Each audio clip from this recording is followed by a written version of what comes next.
Hello, everybody. Today I'm reading Strega Nona in honor of the late Tomie dePaola.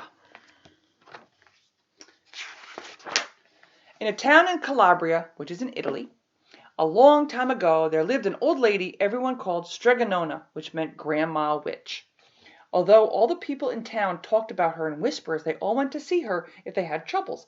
Even the priest and the sisters of the covenant went, because Strega Nona did have a magic touch. She could cure headache with oil and water and a hairpin. She made special potions for the girls who wanted husbands, and she was very good at getting rid of warts. Oh, you don't have warts, do you? But Strega Nona was getting old, and she needed someone to help her keep her little house and garden, so she put up a sign in the town square.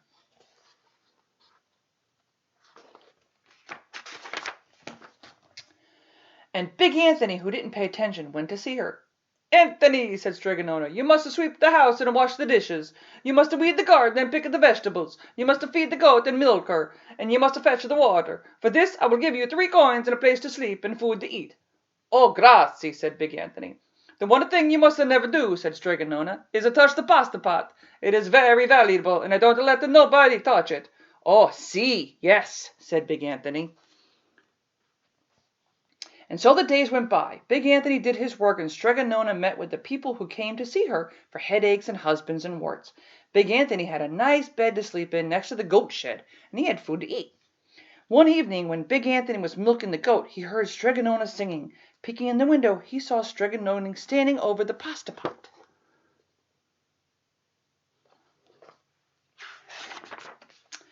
She sang a bubble, bubble, pasta pot. Boil me some pasta nice and hot. I'm hungry and it's time to sup. Boil enough pasta to fill me up. And the pasta pot bubbled and boiled and was suddenly filled with steaming hot pasta. Then Strega Nona said, "Enough, enough, a pasta pot. I have my pasta nice and hot. So simmer down my pot of clay until I'm hungry another day." "How wonderful," said Big Anthony. "That's a magic pot for sure." And Strega Nona called Big Anthony in for supper.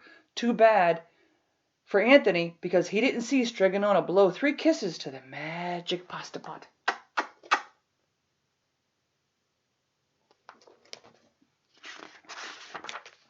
And this is what happened. The next day, when Big Anthony went to the town square to fetch the water, he told everyone about the pasta pot. And naturally, everyone laughed at him because it sounded so silly. A pot that cooked all by itself. "You'd better go and confess to the priest, Big Anthony," they said. "Such a lie." And Big Anthony was angry, and that wasn't a very good thing to be. "I'll show them," he said to himself. "Someday I will get the pasta pot and make it cook, and then they'll be sorry." That day came sooner than even Big Anthony would have thought, because 2 days later, Strega Nona said to Big Anthony, "Anthony, I must go over the mountain to the next town to see my friend, Strega Emilia. Sweep the house and weed the garden. Feed the goat and milk her, and for your lunch, there are some bread and cheese in the cupboard. And remember, don't touch the pasta pot."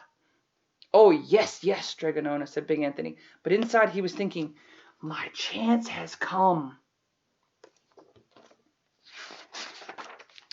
As soon as Strega Nona was out of sight, Big Anthony went inside, pulled the pasta pot off the shelf, and put it on the floor. "Now, let's see if I can remember the words," said Big Anthony. And Big Anthony sang, "Bubble, bubble, pasta pot. Boil me some pasta nice and hot. I'm hungry and it's time to sup. Boil enough pasta to fill me up." And sure enough, the pot bubbled and boiled and began to fill up with pasta. "Aha!" said Big Anthony, and he ran to the town square, jumped on the fountain, and shouted, "Everyone, get forks and plates and platters and bowls! Pasta for all at Strega Nona's house!" Big Anthony has made the magic pasta pot work. Of course, everyone laughed, ha ha ha, but ran home to get forks and plates and platters and bowls. And sure enough, when they got to Strega Nona's, the pasta pot was so full, it was beginning to overflow. Big Anthony was a hero. He scooped out pasta and filled the plates and platters and bowls. There was more than enough for all the town's people, including the priest and the sisters from the convent. And some people came back for 2 and 3 helpings, but the pot was never empty.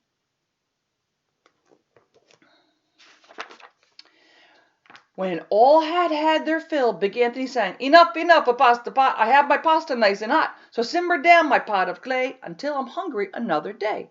But alas, he did not blow the 3 kisses. He went inside, and to the applause of the crowd, Big Anthony took a bow. "A thank you." He was so busy listening to compliments from everybody that he didn't notice the pasta pot was still bubbling and boiling until his sister had come to the convent and said, "Oh, Big Anthony, look!" And pasta was pouring out of the pot all over the floor of Strega Nona's house and was coming out the door. Oh my goodness. Big Anthony rushed in and shouted the magic words again, but the pot kept bubbling. He took the pot off the floor, but pasta kept on pouring from it. Big Anthony grabbed a cover and put it on the pot and sat on it. But the pasta raised the cover and Big Anthony as well and spilled on the floor of Strega Nona's house. Look at all that pasta. "Stop!" yelled Big Anthony, but the pasta did not stop. And if someone hadn't grabbed poor Big Anthony, the pasta would have covered him up. The pasta had all but filled the little house. Out of the windows and through the doors came the pasta, and the pot kept right on bubbling. The townspeople began to worry. "Do something, Big Anthony," they shouted. Big Anthony sang the magic song again, but without the 3 kisses, it did no good. By this time, the pasta was on its way down the road, and all the people were running to try to keep ahead of it. That's a lot of pasta. "We must protect our town from the pasta," shouted the mayor. "Get mattresses, tables, doors, anything to make a barricade." But even that didn't work. The pot kept bubbling and the pasta kept coming. "We are lost," said the people, and the priest and the sisters of the convent began praying. "The pasta will cover our town," they cried, and it certainly would had Strega Nona not come down the road home from her visit. She didn't have to look twice to know what happened. That's a lot of pasta. She sang the magic song and blew the 3 kisses, and with a sputter the pot stopped boiling and the pasta came to a halt. "Oh, grazie, thank you, Strega Nona," the people cried. But then they turned on poor Big Anthony. "String him up!" the men of the town shouted.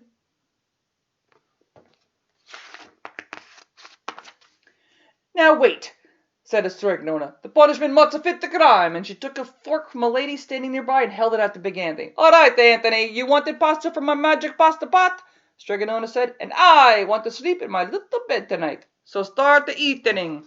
Manja."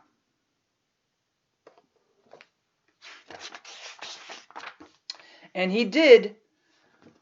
Poor Big Anthony. That's a big belly.